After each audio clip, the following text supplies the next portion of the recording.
ఈ పిచ్చి వదులుకోండి దయచేసి. ఎందుకంటే ప్రమాదాలు అక్కడే జరుగుతున్నాయి. ఒకే క్షేత్రం, ఒకే రోజు, ఒకే సమయం. గోదావరి పుష్కరాల్లో 30 మంది ఎందుకు చచ్చిపోయారో అందరికీ తెలుసు. అదే రోజు, అదే ముహూర్తం అంటే అవి అలాగే జరుగుతాయి. ఏమిటా పిచ్చి, ఏమిటా వెర్రి? ముక్కోటి ఏకాశి నాడు పెడతారా? మర్నాడు వెళ్ళండమ్మా, 3 రోజులు అయ్యాక వెళ్ళండమ్మా. విష్ణుమూర్తి ఏమైనా కోప్పడతాడా? ఉత్తర ద్వారం నుంచే వెళ్ళాలి, తలుపులు బద్దలైపోవాలి. బాగా మనస్సు నిండా బుర్ర మడ్డి పెట్టేసుకుని మనస్సు నిండాను ఆ రోజే చూడాలి, అలాగే వెళ్ళాలి, ఏమైనా సరే వెళ్ళాలంటే ప్రమాదాలే జరుగుతాయి. చివరికి ఏమవుతుంది? ఈ ప్రమాదం వల్ల హిందూ ధర్మానికి నష్టం, దేవుడి మీద దుష్ప్రచారం జరుగుతుంది. ఇతర మతాల వాళ్ళు అరుసుగా తీసుకుంటున్నారు. మీ మతంలో ఏం జరుగుతుందో చూడండి అంటే వాళ్ళకి జవాబు చెప్పలేకపోతున్నాం.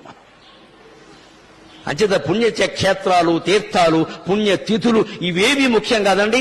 శరీరాన్ని మించిన క్షేత్రం లేదు, మనస్సును మించిన తీర్థం లేదు. సత్ప్రవర్తన కలిగి ఉంటే నువ్వే ఒక పుణ్యక్షేత్రం, నీకు నువ్వే ఒక పుణ్యతీర్థం.